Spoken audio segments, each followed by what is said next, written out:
Do you ever think, like, wouldn't it be great if there was a way to know within just a few minutes if a brand was sustainable before you buy from them? I got you. Hey, I'm Shara from the Green Stocking Society. I work in sustainable fashion and I'm a philosophy graduate, and I've been making this series where I review some sustainable and some not so sustainable ethical brands and give them ratings and see what they could be doing better. And as I've been filming this series, I've come across a few patterns that I thought I would share with you so that you can apply the same principles and the same questions that I ask when I'm reviewing a brand to your own analysis, so that whatever brand you come across, you can just do a quick Google, a quick look on their social media, and get all the answers that you need when you're trying to shop a bit more ethically and sustainably. Or, you know, you can just keep watching my channel where I analyse all of your favourite brands for you. So let's get into it. Number one, it seems a bit basic, but just Google the brand and see if there are any positive or negative news stories that have been published about them recently. Number two might be a little bit trickier, but you'll probably find the answer through Googling it as well. Is there any evidence of the brand ripping off independent designers and stealing their designs? Often, big brands will take popular designs that have been made by independent small businesses and then make their own version and sell it for a lot cheaper using much cheaper materials that are less good for people and the planet, so we need to watch out for that. Number three, what are other trusted sources saying? For example, look up the brand on Good On You. This is an app that rates fashion brands from we avoid to great.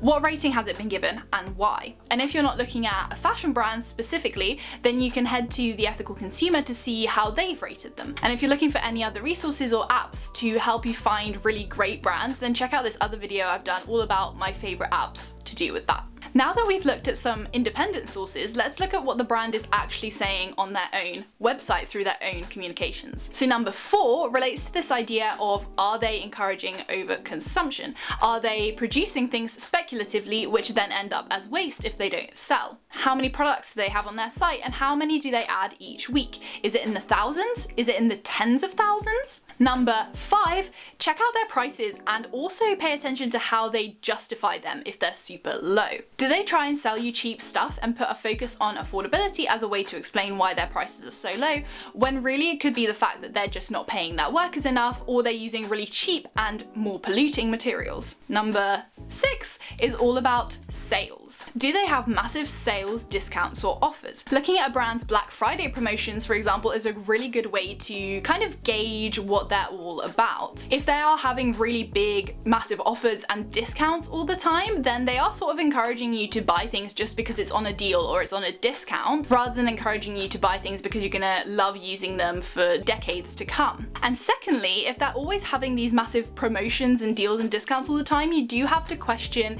how much they must be paying their workers, for example, if they're able to sell these products for pennies. Number seven comes from the fact that one collection does not make an entire brand sustainable. So do they have one sustainable or recycled collection that is a small fraction of all of their products?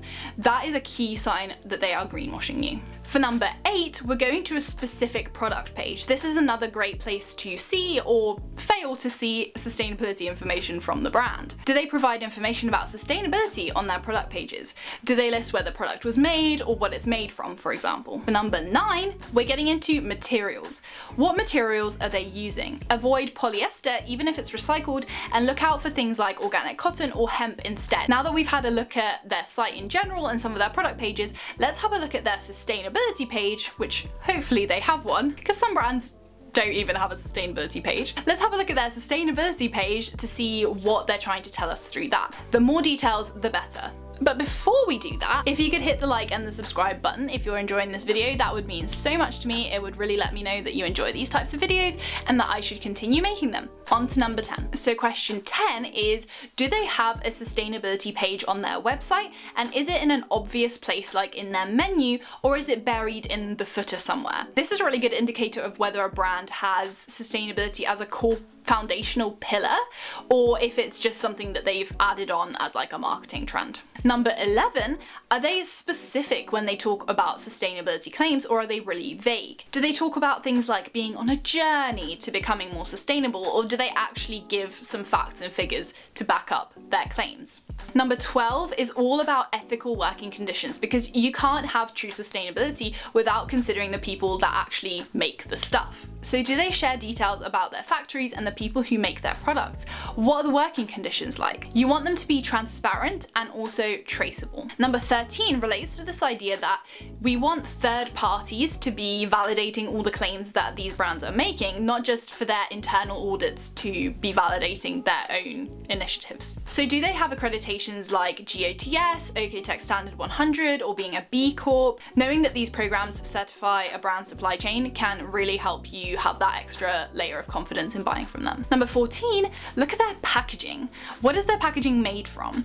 Is it plastic? Is it biodegradable? Is it made from paper? Do they have any information about this on their sustainability page? And by the way, if it says it's oxo-biodegradable plastic, that has absolutely no scientific foundation to support it. I go into this in a bit more detail in my video all about the brand CIDER, so if you want to learn more about that, then check out this video next. Number 15 is, do they have an animal welfare policy, and do they use animal derived materials? If so, what details do they give you? Especially if they're using things like leather and wool, you want to know where those things came from. For number 16, we need to look at whether the brand is taking responsibility for the end of life of those products that they're making. Do they have a circularity initiative or any resources for prolonging the life of their products? For example, they could be encouraging customers to resell, to upcycle, to mend their items. They could be providing product care guides to prolong the life of the things that they're selling, or they could even be buying things back from their customers to recycle them in the best way. Now that we've explored everything on the store's website, we can head over to their marketing for further clues. Number 17 comes out of the fact that if a brand truly wants to do good, then they will be generally trying to promote a more sustainable way of life rather than just like getting you to buy stuff. Do they try to educate customers about sustainability? Are they trying to make their industry as a whole more sustainable? And are they trying to encourage sustainable and ethical practices, even if that means not necessarily making a purchase from them? Number 18 is kind of simple but is often neglected by brands, and that is, do they have options for different types of humans, and are they all represented in their marketing? That could mean inclusion and diversity in a range of different things, for example race or ethnicity or size or able-bodiedness. Number 19 is to ask yourself, does this brand follow trends, or do they even create them themselves? The more trend-led a brand is, the less likely you are to find stuff from them that you're going to want to use for years and years to come, because trends kind of fall in and out of favor so quickly, and that just leads to a whole bunch of impulse buying, and then you end up with loads of stuff that you never actually wanted, and now you don't know what to do with it because the brand doesn't have a very good circularity initiative. Number 20 leans on the fact that fast fashion, fast beauty, all of these industries, especially if they are targeting younger demographics, will lean on social media and the influencer industry as a way to market their products. Do they rely heavily on Instagram and TikTok to promote their products, especially through things like hauls? This is important because these platforms in particular are really big on encouraging overconsumption through their sort of influencer culture. And finally, number 21 is about having a look at all of this information in general and taking a step back and thinking, was sustainability and ethics built into the core pillars and foundation of the brand from the very start? You can look at their About Us page and you can look at their marketing to see just in general how much they talk about sustainability and how important it seems to be to them versus other factors such as the quality of the products or the performance of the products and things like that. How much do they actually focus on sustainability? And then also coming back to this idea of a core pillar. Is sustainability and ethics a core pillar in the brand, or has it been from the very start?